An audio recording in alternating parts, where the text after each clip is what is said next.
പാട്ട് പാടാൻ പോയില്ല പെണ്ണ്. പാട്ട് പാടുന്നത് തെറ്റാണെന്നല്ല പറയുന്നത്.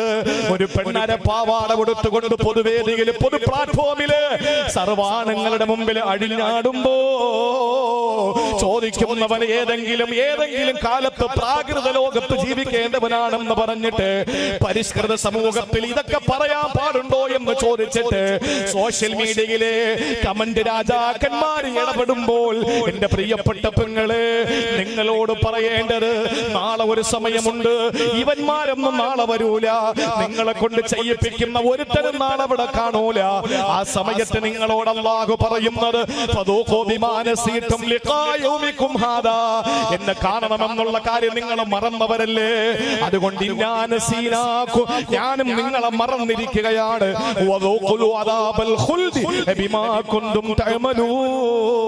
നിങ്ങൾ ചെയ്തതിനല്ല, നിങ്ങൾ ശാശ്വതമായി അനുഭവിച്ചോടാ.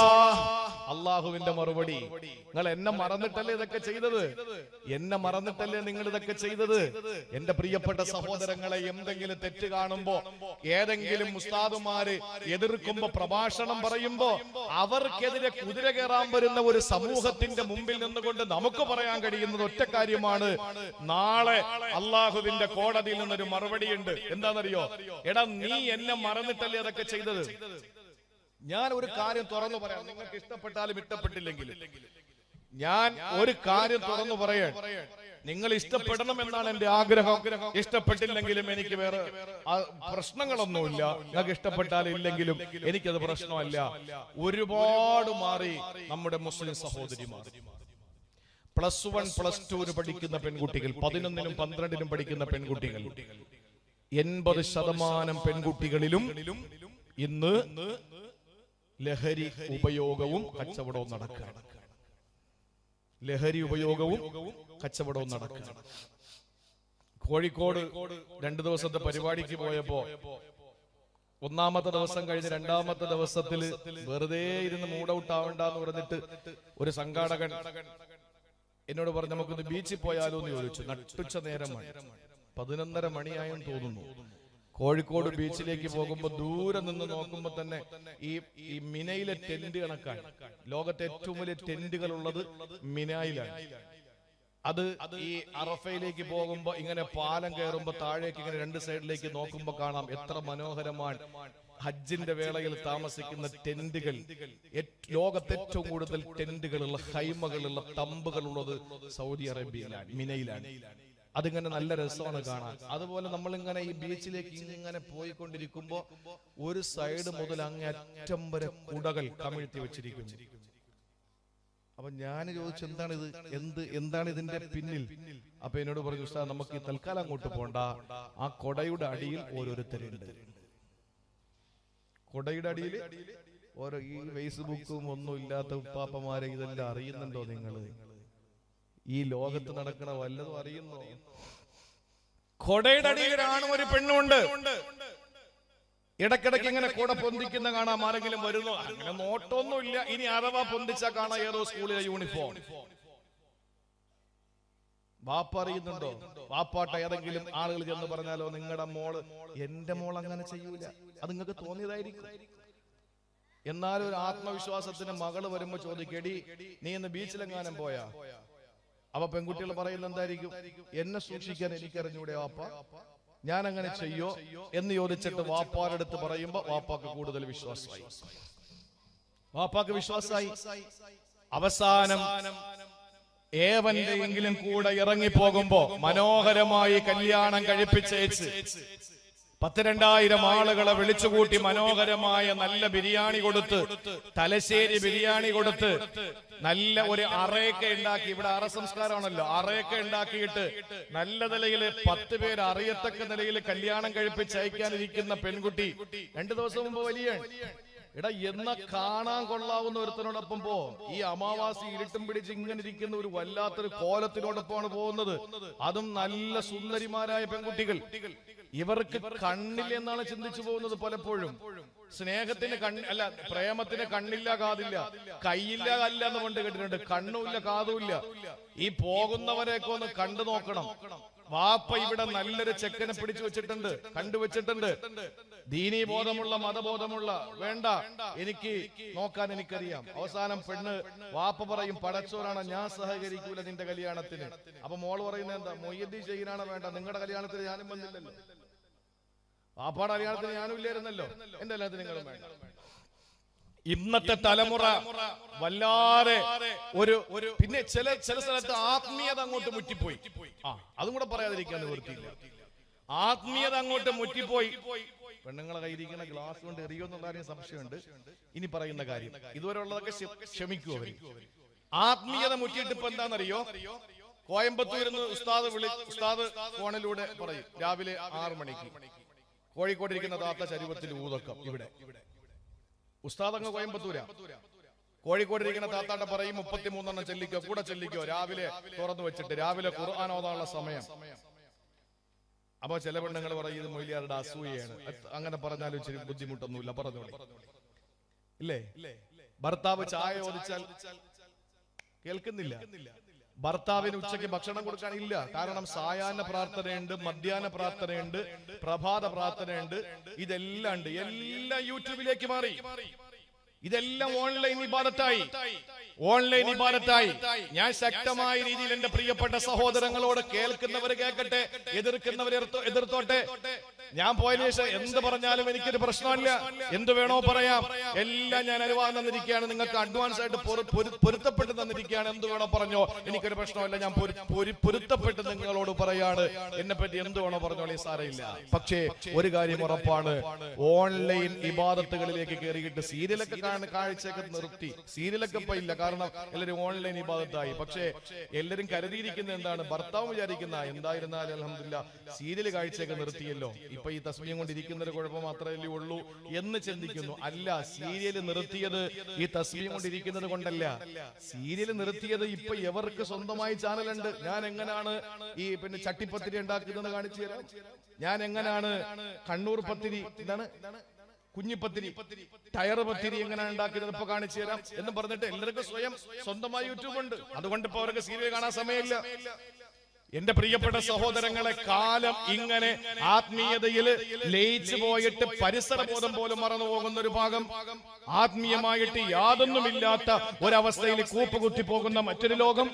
ഇതിനിടയിലാണ് ഒരു പെണ്ണ്, മുസ്ലിം പെണ്ണിനോട് എനിക്ക് പറയാനുള്ളത്, നീ ചെയ്യുന്നതെല്ലാം നിന്റെ പടച്ചവനെ മറന്നുകൊണ്ടാകരുത്. ആയാൽ നാളെ റബ്ബിന്റെ മുമ്പിലെത്തിയിട്ട് നീ പറയും, അല്ലാഹുവേ എല്ലാം കണ്ടു തമ്പുരാനെ, എല്ലാം കേട്ടു അല്ലാഹ്, അബ്സർനാ ഞങ്ങൾക്ക് ബോധ്യമായി. അതുകൊണ്ട് ഒന്ന് വെറുതെ വിടുവോ, ഞങ്ങൾ അമല് ചെയ്തിട്ട് വന്നോളാം. ആ സമയത്ത് അള്ളാന്റെ ഭാഗത്തു നിന്നുള്ള മറുപടി,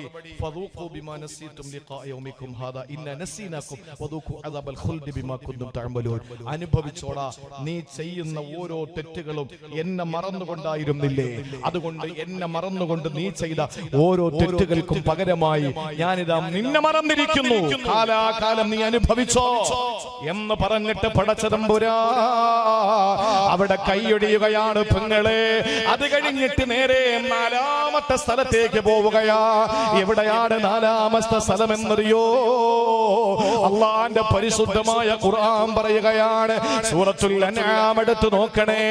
അല്ലാഹ് പറയുകയാണ്, നരകത്തിന്റെ മുന്നിൽ നിന്നെ കൊണ്ടു നിർത്തി, അള്ളാന്റെ ഭീകരമായ നരകത്തിന്റെ മുന്നിലേക്ക് നിന്നെ കൊണ്ടു നിർത്തുകയാണ്. ആ സമയത്താണ് സമയത്തിന്റെ മൂല്യം തിരിച്ചറിയുന്നത്. ആ സമയത്താണ് ദുനിയാവിൽ നീ ഒന്ന് വന്നിരുന്നെങ്കിൽ എന്ന് കൊതിക്കുന്നത്. വലൗ തറാ ഇത് വഖിഫു അലന്നാ ഫഖാലൂ യാ ലൈതനാ നുറദ്ദു വലാ നുകദ്ദിബ ബിആയാതി റബ്ബിനാ വനകൂന മിനൽ മുഅ്മിനീൻ. അല്ലാഹ് പറയുകയാണ്, നരകത്തിന്റെ മുന്നിൽ നിന്നെ കൊണ്ടു നിർത്തുകയാ. ഏത് നരകമാണ് പെങ്ങളെ? ഏത് നരകമാണ്? നിങ്ങൾക്കറിയുമോ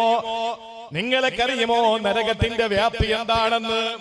നരകത്തിൽ കിടക്കുന്ന ഒരു മനുഷ്യന്റെ കഥ പറഞ്ഞു തരാം. ഒരു മനുഷ്യന്റെ കഥ, പായസത്തിൽ വീണു പോവരുത്, ഇങ്ങോട്ട് കേട്ടോ. ഒരു മനുഷ്യന്റെ അവസ്ഥ നോക്ക്. നരകാവകാശിയായ ഒരാളുടെ കഥ എടുക്ക്. അയാളുടെ ഒരു പല്ലിന്റെ വലിപ്പം എത്രയെന്നറിയോ? എത്രയാണ് ഒരു പല്ലിന്റെ വലിപ്പം? ആദരവായ പ്രവാചകൻ നബി മുഹമ്മദ് മുസ്തഫ സല്ലല്ലാഹു അലൈഹി വസല്ലമ തങ്ങൾ പറഞ്ഞു, ഉഹുദ് മലയുടെ വലിപ്പമാണ് ഒരു പല്ലിന്. ഉഹുദ് മലയുടെ വലിപ്പമാണ് ഒരു പല്ലിന്. അപ്പൊ എത്ര പല്ലുണ്ട് മനുഷ്യന്?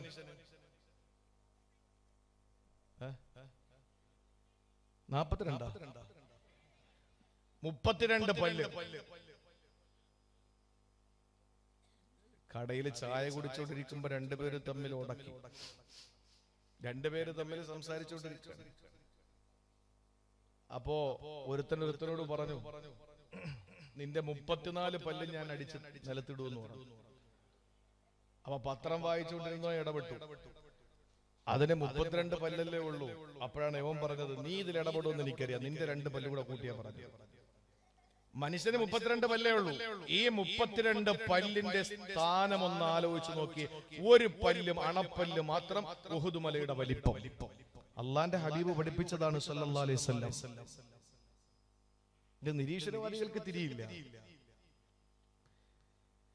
ഒരു പല്ലിന്റെ വലിപ്പം ഇത്രയുമാണെങ്കിൽ 32 പല്ലിന്റെ വലിപ്പം എത്ര? തീരുന്നില്ല.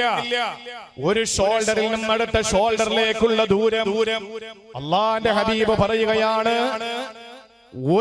ഒരു മനുഷ്യന്റെ ഒരു ഷോൾഡറിൽ നിന്നും അടുത്ത ഷോൾഡറിലേക്കുള്ള ദൂരം 3 ദിവസത്തെ വഴി ദൂരമാണ്. 3 ദിവസത്തെ വഴി ദൂരമാണ്.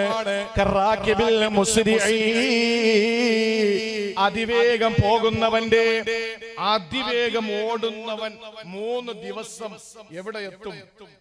അത്രയും ദൂരമുണ്ട് ഒരു ഷോൾഡർ നടത്ത ഷോൾഡറിലേക്കുള്ള ദൂരം. അപ്പൊ ഒന്ന് ആലോചിച്ച് നോക്കിയ നരകത്തിന്റെ അവസ്ഥ എന്താണെന്ന്. ഇത്രയും നമ്മൾ അതിനകത്ത് കിടന്ന് അനുഭവിക്കണ്ടേ? ആ നരകത്തിന്റെ മുമ്പിൽ നമ്മൾ അങ്ങോട്ട് കൊണ്ട് നിർത്തും.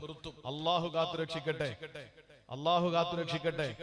അപ്പോഴാണ് സ്വർഗത്തിന്റെ അഹിലുകാരെ അടുത്തുകൂടി ഇങ്ങനെ കൊണ്ടുപോകുന്നത് നമ്മൾ കാണും. ഹദീസിൽ കാണാം, നരകാവകാശികളെല്ലാം ഇങ്ങനെ നിർത്തിയിരിക്കാൻ, അതിനെ അടുത്തുകൂടി സ്വർഗാവകാശികളെ ഇങ്ങനെ കൊണ്ടുപോകുമ്പോ നരകാവകാശികളായ ഒരുത്തൻ സ്വർഗാവകാശിയായ ഒരുത്തന്റെ കയ്യിൽ കയറി അങ്ങ് പിടിക്കും. എന്നിട്ട് ചോദിക്കും, അമ്മ തൈരിഫിനി, നിനക്ക് എന്നെ അറിയോന്ന് ചോദിക്കും.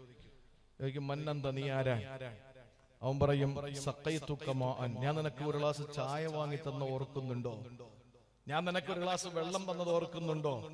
ആ സമയത്ത് സ്വർഗാവകാശിയായ മനുഷ്യൻ പറയും, ഓർക്കുന്നുണ്ട്. നരകാവകാശി പറയും, എന്നെ ഒന്ന് രക്ഷപ്പെടുത്തുമോ അള്ളാഹുവിനോട് പറഞ്ഞിട്ട്. അഷ്റഫുൽ ഖൽഖ് സല്ലല്ലാഹു അലൈഹി വസല്ലം പറയുന്നു, ഭൂമിയിൽ ഒരു ചായ വാങ്ങി കൊടുത്തത്, ഒരു ഗ്ലാസ് വെള്ളം കൊടുത്തതിന് പകരമായി അല്ലാഹു തആല ആ നരകാവകാശിക്ക് സ്വർഗം കൊടുക്കുമെന്ന് നബി മുഹമ്മദ് മുസ്തഫ. അതാണ് ദാനധർമ്മത്തിന്റെ മഹത്വം, അതാണ് സദഖയുടെ മഹത്വം. നരകാവകാശികളെ കൊണ്ടുവന്ന് നരകത്തിന്റെ മുമ്പിൽ നിർത്തിയിരിക്കുമ്പോ മനുഷ്യൻ സമയത്തിന്റെ വില തിരിച്ചറിയും. എന്താ ഇവൻ പറയുന്നതെന്നറിയോ? അല്ലാഹുവേ യാ ലൈതനാ നുറദ്ദു, ഞങ്ങളൊന്നും മടങ്ങിപ്പോയിരുന്നെങ്കിൽ, ഞങ്ങളൊന്നും മടങ്ങിപ്പോയിരുന്നെങ്കിൽ, പടച്ചവരെ ഞങ്ങളെ ഒന്നും മടക്കി വിട്ടിരുന്നെങ്കിൽ, ഞങ്ങളൊന്ന് തിരിച്ചു വരുമ്പോൾ വിശ്വാസത്തോടെ അമലുകളുമായിട്ട് വരാമായിരുന്നല്ലോ അല്ലാ.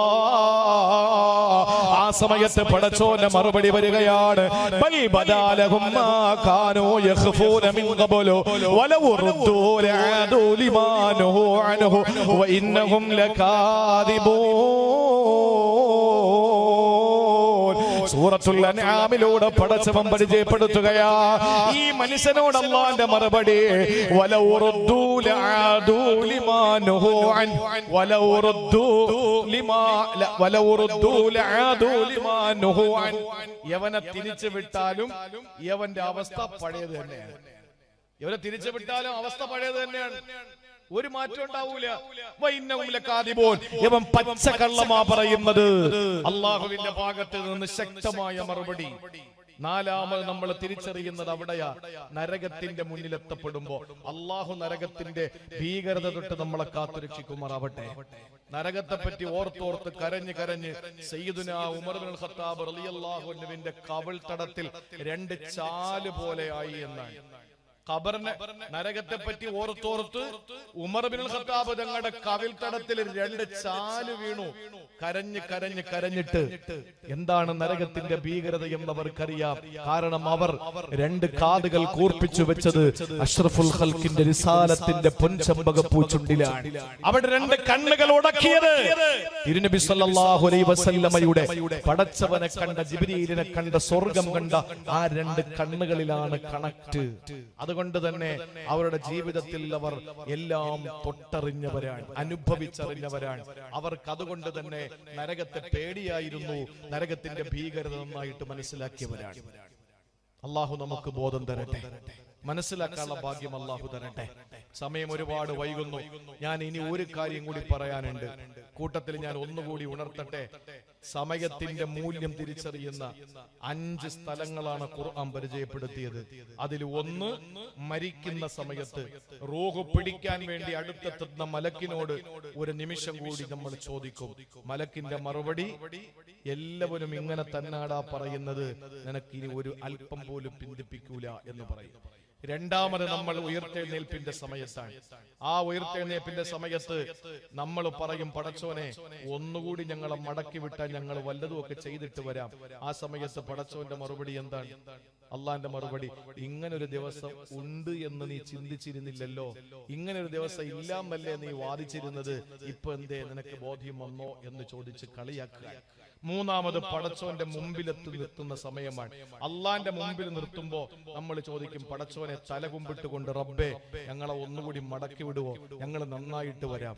ആ സമയത്ത് പടച്ചോന്റെ മറുപടി, നിങ്ങൾ എന്നെ മറന്നിട്ട്, എന്നെ കാണുമെന്നുള്ള കാര്യം മറന്നിട്ട് എന്തെല്ലാം നിങ്ങൾ ചെയ്തു കൂട്ടി, ഇപ്പൊ നിങ്ങൾക്ക് ബോധ്യം വന്നോ, അനുഭവിച്ചോടാ നിങ്ങൾ ശാശ്വതമായിട്ട് ശിക്ഷ. നാലാമതായി നരകത്തിന്റെ മുമ്പിലേക്ക് നമ്മളെ കൊണ്ടുവെക്കും. ആ സമയത്ത് നരകത്തിന്റെ ആർത്തിരമ്പല് നമ്മൾ കാണുമ്പോ നമ്മൾ പറയും, പടച്ചോനെ ഞങ്ങൾക്കൊന്നും മടങ്ങിപ്പോകാൻ പെർമിഷൻ തരണം, എങ്കിൽ ഞങ്ങൾ നന്നായിട്ട് വരാം. അല്ല പറയും, യൗമാരെ കള്ളന്മാരാ, യൗമാരെ മടക്കി വിട്ടാലും അവസ്ഥ പഴയതുപോലെ തന്നെയാണ് എന്ന് പറഞ്ഞിട്ട് അള്ളാഹു നമ്മളെ ആക്ഷേപിച്ച് നമ്മുടെ ആഗ്രഹത്തിൽ അള്ളാഹു തആല തിരശ്ശീലയിടുന്നു. ഏറ്റവും ഒടുവിൽ ഒരു വിഭാഗം ആളുകൾ ഫരീഖുൻ ഫിൽ ജന്ന വഫരീഖുൻ ഫിസ് സഈർ. ഒരു വിഭാഗം നരകത്തിലും ഒരു വിഭാഗം സ്വർഗത്തിലേക്ക് പോകുമല്ലോ. ആ സമയത്ത് നരകത്തിൽ പോകുന്ന ഒരു വിഭാഗമുണ്ട്. ആ നരകത്തിൽ പോകാൻ കള്ള് കുടിക്കണമെന്ന് വേണ്ട പ്രിയപ്പെട്ടവരെ. നരകത്തിൽ പോകാൻ കള്ള് തന്നെ കുടിക്കണമെന്നില്ല, നരകത്തിൽ പോകാൻ സിനിമ തന്നെ കാണണമെന്നില്ല, നരകത്തിൽ പോകാൻ നിസ്കാരം ഉപേക്ഷിക്കണമെന്നില്ല, നരകത്തിൽ പോകാൻ വീട്ടില്. ഇങ്ങോട്ട് ശ്രദ്ധിച്ചോ, ഈ മോനെ തീർന്നില്ലടാ വായിസം. ഈ ലോകത്തെ അല്ല കഴിഞ്ഞ പെട്ടെന്ന് ഇതൊരു ഡിസ്റ്റർബാണ്. നിങ്ങൾ ഇങ്ങോട്ട് ശ്രദ്ധിക്കും. എല്ലാരും നന്നായിട്ട് കേട്ടോണ്ടിരുന്നതാണ്. പിന്നെ എന്നെ നോക്കും, പായസത്തിൽ പായസമല്ലേ, പായസമല്ലേ, വെള്ളോ, ഏതായാലും നോക്കുന്ന വെള്ളത്തില്. ഇത് പണ്ടാല അവനക്ക് കൊട്ട് മുഴുവനും ചെണ്ടയ്ക്കും തൊട്ടുമാരാർക്കും. പ്രസംഗിക്കുന്നതെല്ലാം ഞാൻ, കുടിക്കുന്നതൊക്കെ നിങ്ങൾ കേട്ടോണ്ടിരിക്കുന്നു. ഞാൻ പിന്നെ വെള്ളം കുടിക്കുന്ന രീതിയില്ല. തീർന്നോ? ഇനി ആർക്കെങ്കിലും ഉണ്ടെങ്കിൽ കൊണ്ട് കൊടുത്തോ, പെട്ടെന്ന് ശ്രദ്ധിച്ചോളി. 5ാമത്തെ സന്ദർഭമാണ് അള്ളാഹുവിന്റെ ഖുർആൻ പറയാൻ. അള്ളാഹുവിന്റെ ഖുർആൻ പറയുന്ന 5ാമത്തെ സന്ദർഭം, നരകത്തിൽ പോകുന്നതിന് പലിശ വാങ്ങണമെന്നില്ല. നമ്മൾ കരുതുന്നത് എന്താ? പലിശ വാങ്ങി എല്ലാ ആളുകളെയും പറ്റിച്ച് വെട്ടിച്ച് തട്ടിച്ച് ജീവിക്കുന്ന ചില ആളുകൾ. അവൻ കള്ളുകുടിയനാണ്, അവന്റെ ഭാര്യ തുണി തൊടില്ല, അവന്റെ മക്കളൊക്കെ സിനിമാ കോട്ടയിലാണ്, അയാളാണെങ്കിൽ ഒരു ദിവസം പള്ളിയിൽ വന്നിട്ടില്ല, പെരുന്നാളിന് പോലും പള്ളിയിൽ കയറില്ല. അങ്ങനെയുള്ള ആളുകളൊക്കെ നമ്മൾ നോക്കിയിട്ട് എന്താ പറയുന്നത്? അവൻ നരകത്തിലാണ്. എന്നാൽ നരകത്തിൽ പോകാൻ വിശുദ്ധ ഖുർആൻ പറഞ്ഞ ഒരു കാര്യം ഞാൻ പറയട്ടെ. നരകത്തിൽ സിമ്പിൾ ആയിട്ട് കേട്ടോ. അപ്പുറത്തെ വീട്ടിലെ താത്ത നമ്മുടെ വീട്ടിൽ വന്നിട്ട് പറഞ്ഞു, ഇന്ന് എനിക്ക് കോഴിക്കോട് നിന്ന് ബന്ധുക്കൾ വന്ന് ഗസ്റ്റ് ഉണ്ട്, എന്റെ വീട്ടിലെ കുക്കറിൽ 3 കിലോ ഇറച്ചി വേവൂല, അതുകൊണ്ട് നിന്റെ വലിയ കുക്കർ ഒന്ന് തരുവോ എന്ന് ഈ പുല്ലൂപ്പിയിലെ ഒരു താത്തയോട് ചോദിച്ചു. ഇവള് പറഞ്ഞു, ഇല്ല, എന്റേത് ഇപ്പം സാധാരണ പണ്ടത്തെ പോലെ വിസിലൊന്നും കേൾക്കുന്നില്ല, കംപ്ലൈന്റ് ആന്ന് പറഞ്ഞു. ഈ ഒരൊറ്റ കാരണം മതി നരകത്തിൽ പോകാൻ.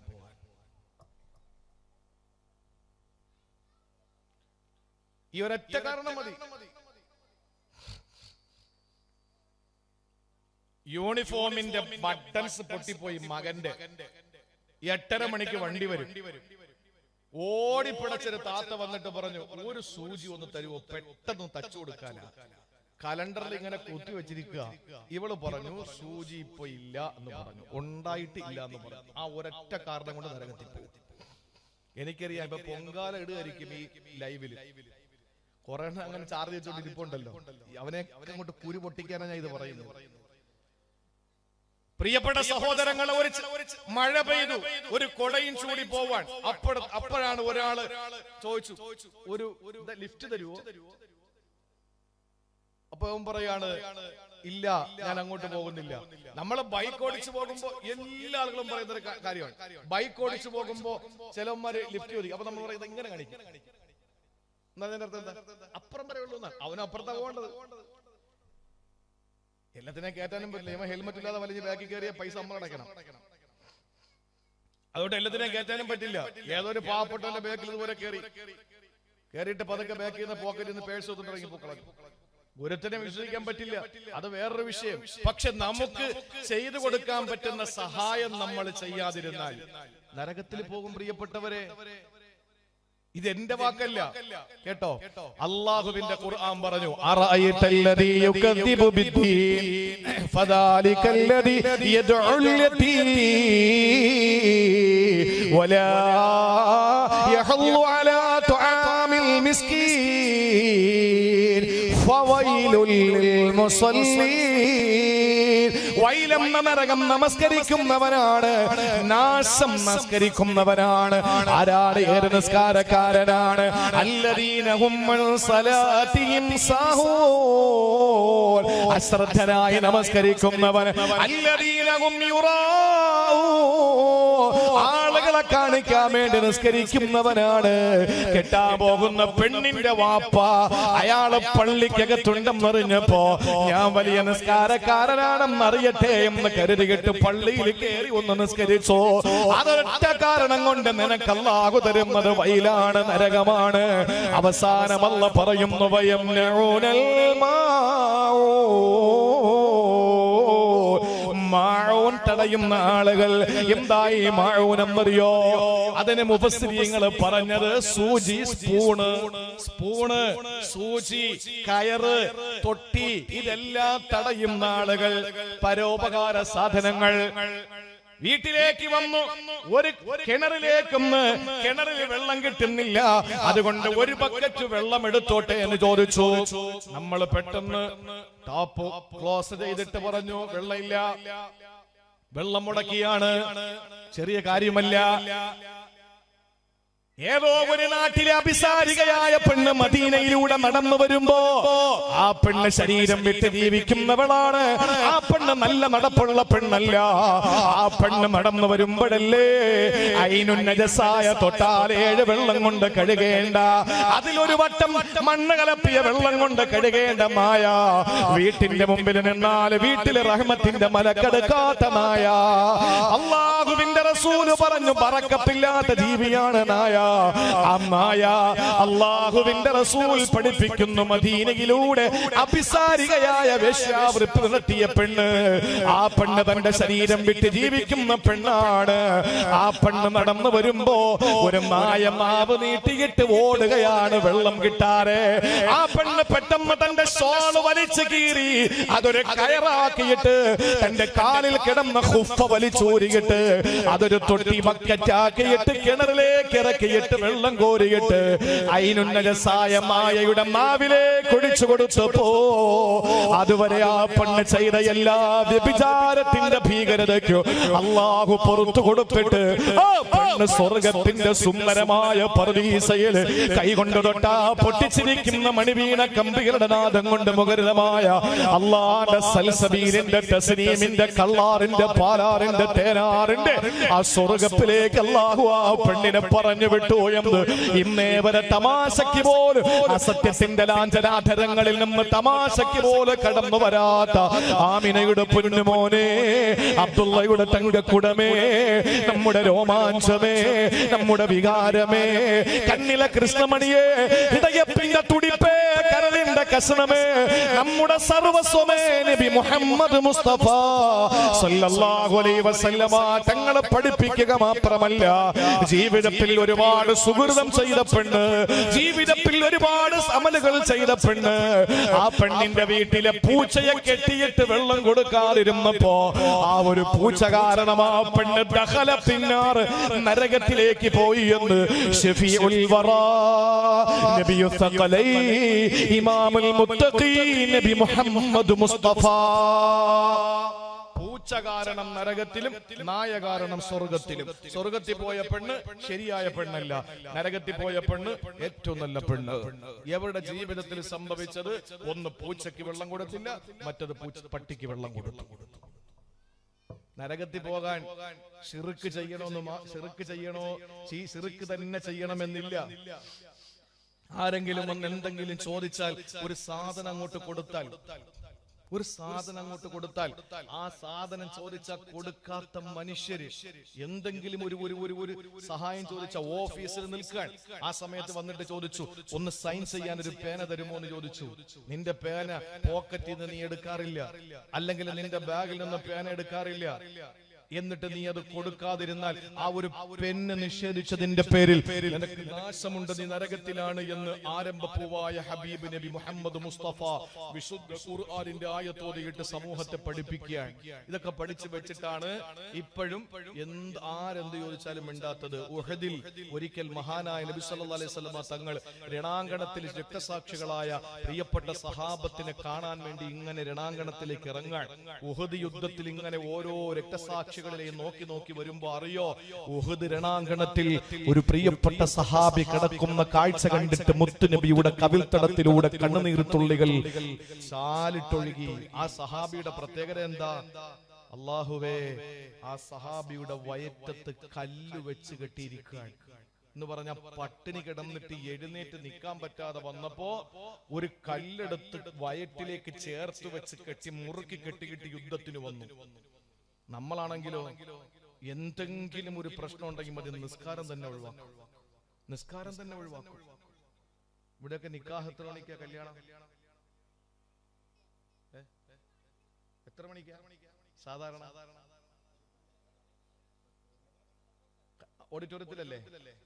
പിന്നെ പള്ളിയില്. പുതിയ എണ്ണ എവിടെ ഇരിക്കും? വീട്ടില്. അപ്പൊ ഇവിടെ പറഞ്ഞിട്ട് കാര്യമില്ല, ഞങ്ങളുടെ നാട്ടിൽ പറഞ്ഞോളാം. ഞങ്ങളവിടെ 10 മണിക്ക് കഴിഞ്ഞ പുട്ടിയെ കിട്ട നേരെ ഓഡിറ്റോറിയത്തിൽ കൊണ്ടിരുത്തും. പുട്ടി മനസ്സിലായോ? മേക്കപ്പ് ഒക്കെ ചെയ്ത് നേരെ 9-9:30 മണിയാകുമ്പോൾ ഓഡിറ്റോറിയത്തിൽ കൊണ്ടിരുത്തും. 11:30-12 മണിക്കാണ് പുതിയാപ്പള വരുന്നത്. പുതിയാപ്പള പെണ്ണിന്റെ വാപ്പാരെ ഒന്ന് തെണ്ടി വാങ്ങിയ പൈസക്ക് കുറെ വണ്ടിയും വിളിച്ച് ആളുകളെയും കയറ്റി, പെണ്ണിന്റെ വാപ്പ കഷ്ടപ്പെട്ട് കടം വാങ്ങിയും പള്ളിയുടെ മുറ്റത്ത് നിന്ന് തെണ്ടി വാങ്ങിയ പൈസക്ക് ഉണ്ടാക്കിയ ബിരിയാണി അടിക്കാൻ വേണ്ടിയിട്ട് വരും കുറെ കൂട്ടുകാരുമായിട്ട്. അങ്ങനെ വന്ന് 12:30 മണിക്ക് നിക്കാഹ് പള്ളിയിൽ വെച്ച്. ചിലപ്പോ അങ്ങനെ നടന്നു പോയാൽ, സംഭവിച്ചു പോയാൽ അങ്ങനെ, ഇല്ലെങ്കിൽ നേരെ ഓഡിറ്റോറിയത്തിൽ. ഈ നിക്കാഹൊക്കെ കഴിഞ്ഞ് റെഡിയായി റാഹത്തായി. ഇത് പിന്നെ അവരുടെ ചില കാര്യങ്ങളൊക്കെ ഉണ്ടല്ലോ, പള്ളിയിലെ ഉസ്താദ് വന്ന് ഇതൊക്കെ നടത്തിയിട്ട് പോയാലും പിന്നെ അവരുടെ ഈ ചട്ടിയിൽ ആഹാരം കൊടുക്കുക, അറബാനയിൽ കൊണ്ടുവരിക, ചോറിൽ വെള്ളം കോരി ഒഴിക്കുക, വെള്ളത്തിൽ ചോറെടുത്തിടുക, ഇങ്ങനെയുള്ള പരിപാടികളൊക്കെ ഉണ്ടല്ലോ. അപ്പൊ അതൊക്കെ കഴിഞ്ഞിട്ട് നേരെ, ഇതൊക്കെ സമുദായത്തിന്റെ ആളുകളെ കൂടുതൽ ചെയ്യുന്നത്, ഹൈന്ദവ സഹോദരങ്ങളുടെ കല്യാണം കണ്ടുപഠിക്കും. ഹൈന്ദവ സഹോദരങ്ങളുടെ കല്യാണം പോയി കണ്ടുപഠിക്കും. മുസ്ലിം സഹോദരങ്ങൾ ക്രൈസ്തവരുടെ കല്യാണം പോയി കണ്ടുപഠിക്കും. അവർ അമ്പലത്തിൽ വെച്ചും പള്ളിയിൽ വെച്ചുമാണ് അവരുടെ കല്യാണം, മര്യാദയുടെ കല്യാണം. അവർ പിന്നെ ഇച്ചിരി അടിക്കുമായിരിക്കാം. അത് പിന്നെ നമ്മൾ പള്ളിയിലെ ഇമാമും പ്രസിഡന്റും ഒഴിച്ച് ബാക്കി എല്ലാവരും അടിക്കുന്നവരാ. സെക്രട്ടറി ഒഴിച്ച് കേട്ടാ, ബാക്കി എല്ലാവരും അടിക്കുന്നവരാ. അത് കല്യാണത്തിൽ തലേന്നാണെന്നേ ഉള്ളൂ. അവരുടെ കല്യാണത്തിന് എന്തെങ്കിലും ആവശ്യമില്ലാത്ത കാര്യങ്ങളുണ്ടോ? ഒന്നുമില്ല. നമ്മുടെ ഈ കല്യാണങ്ങൾ ഇതെല്ലാം നടന്ന് കാര്യങ്ങളൊക്കെ റാഹത്തായി എല്ലാം കഴിഞ്ഞ് 2-2:30 മണിയാവും. ഞങ്ങളൊക്കെ നാട്ടിൽ 2:30 മണിയായി കഴിഞ്ഞാൽ ചെക്കന്റെ വീട്ടിലേക്ക് ഒരു പോക്കുണ്ട് പെണ്ണ്. ആ സമയത്ത് അതുവരെ ചിരിച്ചോണ്ടിരുന്ന പെണ്ണ് പെട്ടെന്നൊരു അഭിനയം, മമ്മൂട്ടി പോലും തോറ്റുപോകും. പെട്ടെന്നൊരു ചേഞ്ച്, ഒരു കരച്ചിൽ. ഇത് പെട്ടെന്ന് വരുന്നെന്ന് ചോദിച്ചറിയില്ല. ഒരു കരച്ചിൽ. അത് കഴിഞ്ഞ് കാറിനകത്ത് കയറി ഒരൊറ്റ പോക്ക പുതിയാപ്പയുടെ വീട്ടിലേക്ക്. ലൊഹർ നിസ്കരിച്ചിട്ടില്ല. പുതിയ പെണ്ണ് ലൊഹർ നിസ്കരിച്ചിട്ടില്ല. ഞാൻ പല വേദികളിലും വെല്ലുവിളിച്ചു ചോദിച്ചു, കല്യാണത്തിന്റെ അന്ന് ലോഹറ നിസ്കരിച്ച പുതിയ പെണ്ണുണ്ടോ എന്ന് ചോദിച്ചു. ഉണ്ടാവൂല. ഇതുപോലെ പല നിസ്കാരം നിസ്കരിച്ച് സുന്നത്ത് നോമ്പ് പിടിച്ചുമാണ് മാപ്പിള കിട്ടിയത്, ചെക്കനെ കിട്ടിയത് അങ്ങനെയാണ്. പക്ഷെ കല്യാണത്തിന്റെ അന്ന് ലോഹറ നിസ്കാരം ഇല്ല. ഇനി അവിടെ എത്തുമ്പോഴേ 5 മണിയാവും പുതിയാപ്പയുടെ വീട്ടിൽ. അവിടെ ചെല്ലുമ്പോ ഈ കല്യാണത്തിന് വരാത്ത കുറെ പ്രായം ചെന്ന ആളുകളൊക്കെ ഉണ്ട്, സെഞ്ചുറി അടിക്കാറായ ആളുകൾ. അവര് വരും പെണ്ണിനെ കാണാനും ഡ്രസ്സ് കാണാനും സ്വർണം കാണാനും ഫസാദ് പറയാൻ. എന്തിനാണ്? മിക്കവാറും അത് മുക്ക് കൊണ്ടായിരിക്കും, ഇല്ലെങ്കിൽ ഇത് എന്താണ് ഒറിജിനൽ സ്വർണ്ണമൊന്നും ആയിരിക്കൂല എന്നൊക്കെ പറയാൻ വേണ്ടിട്ട് ഇങ്ങനെ കുറെ വരും. അങ്ങനെയൊക്കെ വന്ന് മഗ്‌രിബ് വരെ ഇങ്ങനെ ഇരുന്ന് വർത്തമാനം പറഞ്ഞിരിക്കും. അസർ പോയി, ആദ്യ രാത്രി പെണ്ണിന്റെ വീട്ടിലാണ്. നേരെ ചെക്കനും പെണ്ണും കൂടി പിന്നൊരു വരവുണ്ട്. അപ്പോഴേക്ക് ചെക്കന്റെ വീട്ടിൽ നിന്ന് വിളിക്കാൻ വേണ്ടി അങ്ങോട്ട് പോകും. അങ്ങനെ നേരെ അവരെല്ലാം കൂടി നേരെ വീട്ടിലേക്ക് വന്നു. മഗ്‌രിബിന്റെ സമയം കഴിഞ്ഞ് വരുമ്പോ ഒരു 8-8:30 മണിയാവും, ഇശാവും. മഗ്‌രിബും പോയി. പിന്നെ ക്ഷീണമല്ലേ, ഇശാ നിസ്കാരവും ഇല്ല. കല്യാണത്തിന്റെ അന്ന് ഈ നിസ്കാരങ്ങളെല്ലാം ഒഴിവാക്കി. നമുക്ക് എന്തെങ്കിലും ഒരു അസുഖം വന്നാൽ പിന്നെ നിസ്കാരമില്ല. മഴയില്ലാത്തൊരു സമയം ഉണ്ടായിരുന്നു കേരളത്തിൽ, മഴയില്ല.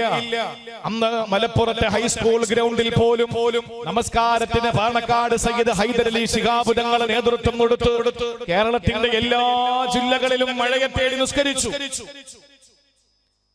അപ്പോഴാണ് പള്ളിയിൽ ഭയങ്കര ആള്, ദുആയോട് ദുആ. എന്താ കാര്യം? മഴയില്ലല്ലോ, ഇനിയെങ്കിലും നന്നാകണമല്ലോ. മഴ അങ്ങോട്ട് പെരുമഴ പെയ്യാൻ തുടങ്ങി. പിറ്റന്ന് പോലും പള്ളി ശൂന്യം. എന്താണ്? മഴയല്ലേ, പിന്നെങ്ങനെ വരും?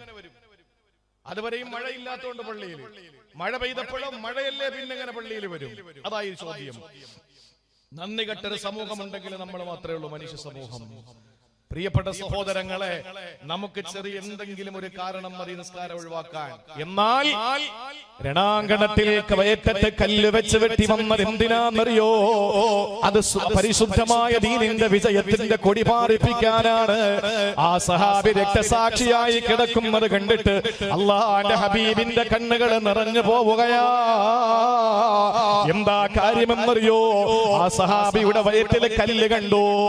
ആ സഹാബിയുടെ അടുത്തേക്ക് ഇങ്ങനെ നിൽക്കുമ്പോ അതാ സഹാബിയുടെ പ്രിയപ്പെട്ട ഉമ്മ ഓടി വരികയാ. രണാങ്കണത്തിലേക്ക് ആ ഉമ്മ ഓടി വന്നു. എന്നിട്ട് പാനായ നബി തങ്ങളുടെ മുന്നിൽ വെച്ച് ആ ഉമ്മ നിലത്തങ്ങിരുന്നിട്ട് പൊന്നുമോന്റെ തലയെടുത്ത് മടിയിൽ വെക്കുകയാ.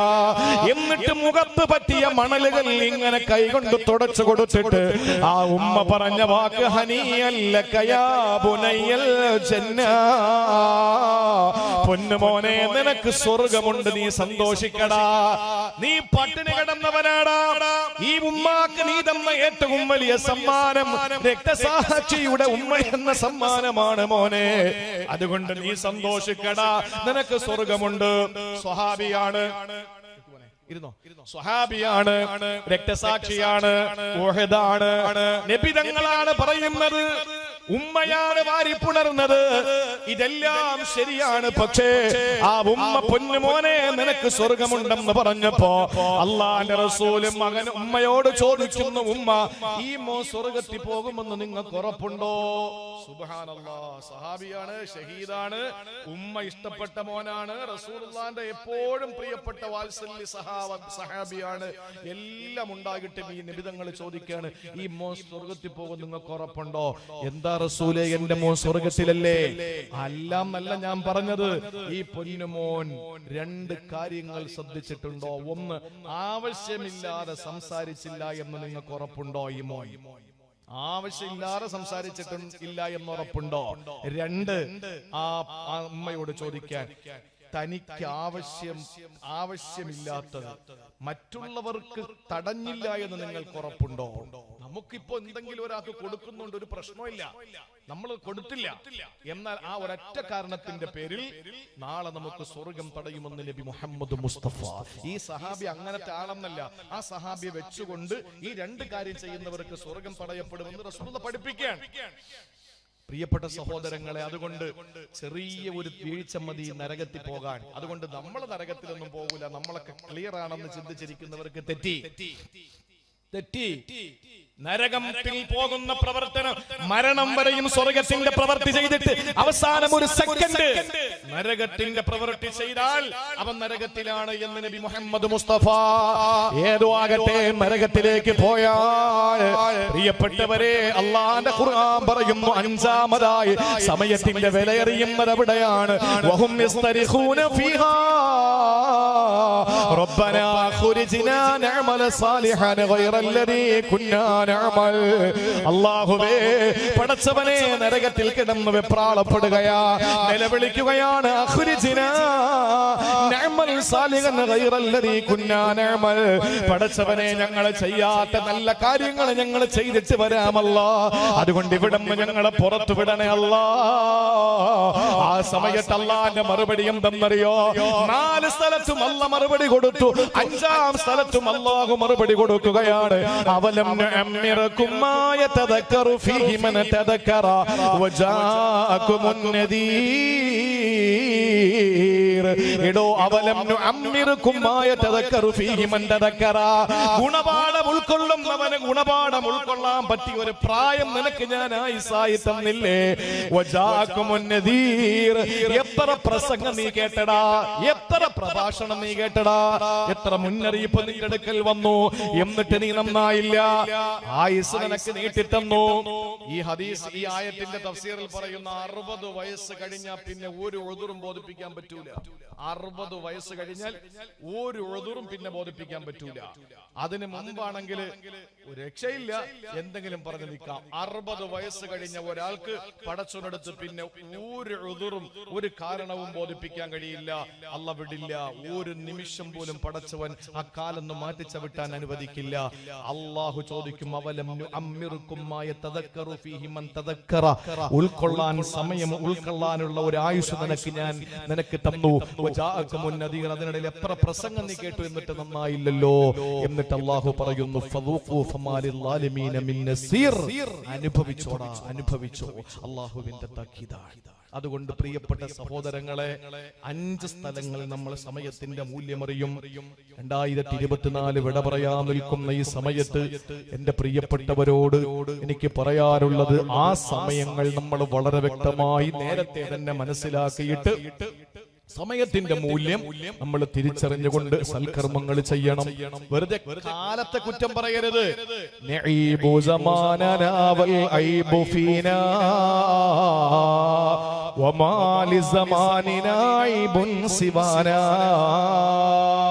ഇമാം ഷാഫി തങ്ങളുടെ കവിതയാണ്. നമ്മൾ എന്താ ചെയ്യുന്നത്? നഈബു സമാനനാ വൽ ഐബു ഫീനാ വമാ ലിസമാനിനാ ഐബുൻ സിവാനാ. നമ്മൾ കാലത്തെ മോശം പറയാൻ 2024 ഒട്ടും കൊള്ളില്ല. നമ്മൾ പറയാൻ വൽ ഐബു ഫീനാ, ന്യൂനത നമ്മളിലാണുള്ളത്. വമാ ലിസമാനിനാ ഐബുൻ സിവാനാ. ഈ 2024 ആകെ ഐബെന്ന് പറഞ്ഞാൽ നമ്മളല്ലാതെ വേറൊന്നുമല്ല. അതുകൊണ്ട് കാലത്തെ തെറി വിളിക്കണ്ട, നമുക്കാണ് കുഴപ്പം. ആ കുഴപ്പം എന്താണെന്ന് തിരിച്ചറിഞ്ഞിട്ട് സൽക്കർമ്മങ്ങളിലൂടെ സഞ്ചരിക്കാൻ നമുക്ക് കഴിയണം. അല്ലാഹു അതിന് തൗഫീഖ് നൽകി അനുഗ്രഹിക്കുമാറാവട്ടെ. സമയത്തിന്റെ മൂല്യം ഞാൻ കൂടുതൽ നീട്ടി പറയുന്നില്ല. ഇറാഖിന്റെ ഭരണാധികാരി മൻസൂർ രാജാവിന്റെ മുന്നിൽ കൊട്ടാരത്തിൽ ഒരിക്കൽ ഒരാൾ വന്നു. ഒരു സാഹസിക പ്രകടനങ്ങളൊക്കെ നടത്തുന്ന ഒരു നല്ലൊരു മജീഷ്യൻ എന്നൊക്കെ നമുക്ക് പറയാൻ പറ്റുന്ന ഒരാൾ വന്നു. അയാൾ വന്നിട്ട് പറഞ്ഞു, രാജാവേ, ഞാൻ ചില കാര്യങ്ങളൊക്കെ കാണിക്കാൻ പറഞ്ഞു. കാണിക്കാൻ പറഞ്ഞപ്പോ കാണിച്ചത് 20 ഗ്ലാസുകൾ തന്റെ സഞ്ചിയിൽ നിന്ന് എടുത്തിട്ട് ഒന്ന് പൊക്കി, അടുത്തത് ഉയർത്തി, ഒന്ന് വീണ്ടും മൂന്നാമത്തത് ഉയർത്തി, അങ്ങനെ 20 ഗ്ലാസുകൾ ഉയർത്തിയിട്ടിട്ട് ഒന്നിനോട് തട്ടാതെ മുട്ടാതെ അത് 20 എണ്ണവും കയ്യിൽ ഇങ്ങനെ അമ്മാനമാടി. ഒന്ന് ആലോചിച്ച് നോക്കി, എങ്ങനെയായിരിക്കും കഴിയുക? ഒന്ന് നിലത്ത് വീണില്ല, ഒന്നൊന്നിനേക്ക് തട്ടിയില്ല, മുട്ടിയില്ല.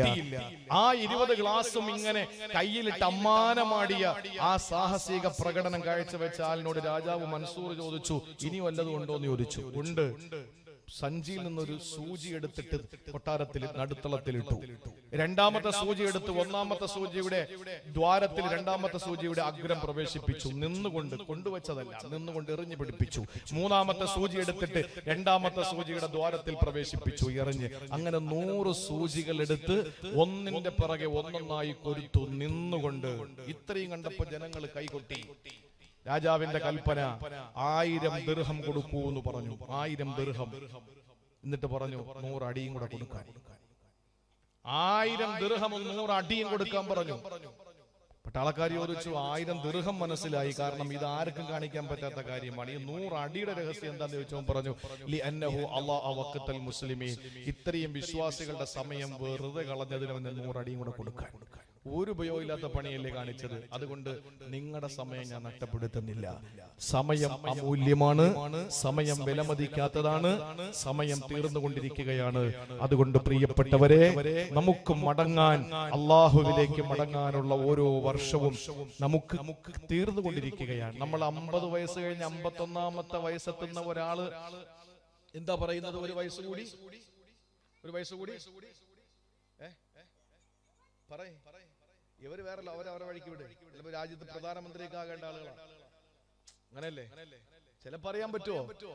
ചിലപ്പോ കേരളത്തിന്റെ മുഖ്യമന്ത്രിയൊക്കെ ആയിരിക്കും, കണ്ണൂർ ജില്ലയല്ലേ. അപ്പോ കേരളത്തിന്റെ രാജ്യത്തിന്റെ പ്രധാനമന്ത്രി ഒക്കെ ആയിരിക്കും, അറിയാൻ പറ്റില്ല. തുമ്പയിലൂടെ സൈക്കിൾ ചവിട്ടി നടന്ന ആളാണ് APJ അബ്ദുൽ കലാം, അബുൽ ബക്കീർ ജൈനുലാബുദ്ദീൻ അബ്ദുൽ കലാം എന്ന തമിഴ്നാട്ടിൽ രാമേശ്വരത്തുകാരനായ. തിരുവനന്തപുരം തുമ്പയിലൂടെ ഇങ്ങനെ സൈക്കിൾ ചവിട്ടി നടന്ന ആളാണ്. രാഷ്ട്രപതിയായി, രാജ്യത്തിന്റെ പ്രഥമ പൗരനായി മാറി. നിങ്ങൾ പറ, എന്താണ്? ഒരു 50 വയസ്സ് കഴിഞ്ഞ് 51ാമത്തെ വയസ്സെത്തിയപ്പോ നമ്മൾ എന്താ പറയാ? ഒരു വയസ്സ് കൂടി കൂടി അല്ലേ? അതെങ്ങനെ കൂടും? കുറഞ്ഞില്ലേ? 60 വയസ്സ് നിനക്ക് അല്ലാഹു ആയുസ് തന്നിട്ടുള്ളെങ്കിൽ കൂടിയോ കുറഞ്ഞോ? നമ്മൾ ഇപ്പോഴും പറയുന്നത് എന്താ? കൂടിയെന്നാണ്. കൂടിയില്ല, കുറഞ്ഞു. 52ാമത്തെ ബർത്ത്ഡേ എന്താ പറയാ? ഒരു വയസ്സുകൂടെ കൂടി. ഇല്ല, ഒരു വയസ്സുകൂടെ കുറഞ്ഞു. ഇനി 8 കൊല്ലേ ഉള്ളൂ. 53-ലെത്തി, ഒരു വയസ്സുകൂടെ കുറഞ്ഞു. അപ്പൊ കുറഞ്ഞു വരികയാണ്. നമ്മൾ പറഞ്ഞ കൂടി പോകണമെന്നാണ് നമ്മൾ പറയുന്നത്. അല്ല, കുറഞ്ഞു വരികയാണ്. അതുകൊണ്ട് പ്രിയപ്പെട്ടവരെ, ഓരോ സെക്കൻഡുകളും നമ്മൾ കാലെടുത്ത് വെക്കുന്നത് ഖബറിലേക്കാണ്. ആ ഒരു ബോധത്തോടെ നമുക്ക് ജീവിക്കാൻ അല്ലാഹു തൗഫീഖ് നൽകട്ടെ.